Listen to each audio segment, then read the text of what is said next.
reported today in The Verge.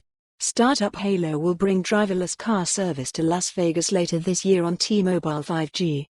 Driverless car startup Halo has announced a new service coming to Las Vegas later this year, a fleet of remotely operated electric vehicles, using T-Mobile's 5G network.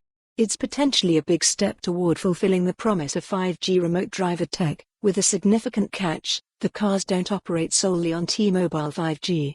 While it's the primary network they'll use, mid and low band 5G, specifically, with LTE as a fallback, they will also rely on other networks. The idea is simple enough. Halo employs remote drivers to operate the vehicles, delivering them to waiting customers who then get behind the wheel and take the car to their destination. When the trip has ended, the car moves on to its next pickup under remote control. Halo is also currently operating test drives with safety drivers in vehicles, which it says it won't include when the service launches for paying customers. That's easier said than done. There's no shortage of driverless and autonomous vehicle pilot programs in Las Vegas. Lyft has operated a driverless taxi service in the city, and more recently Motional has been testing autonomous rides without a backup driver behind the wheel. Halo's service is a little different, using a remote driver, along with an advanced safe stop mechanism to automatically bring the car to a halt if a hazard is detected. The company says that ultimately it hopes to achieve full autonomy, and that in the meantime its vehicles are designed to learn from their human operators. Fully remote driverless vehicles have been one of the promises of 5G, and it's a use case that actually demands the speed and low latency that 5G connectivity is capable of delivering.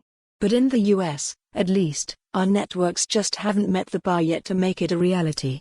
This new service is a step in the right direction, but it seems we're not quite at full 5G remote operation yet. It won't exactly be a widespread service at first, either. Halo says that it will operate in urban parts of the Las Vegas Valley at launch and doesn't disclose how large of an area it will cover, just that it plans to later expand to more parts of the city. Oh, and it's probably a coincidence, but Las Vegas is also set to be the stage for Dish Network's first 5G rollout this summer, a venture that T-Mobile is supposed to be helping to facilitate per its Sprint acquisition deal. If T-Mobile's 5G network can indeed support a fleet of remotely operated vehicles, it'll be thanks in part to the addition of Sprint spectrum.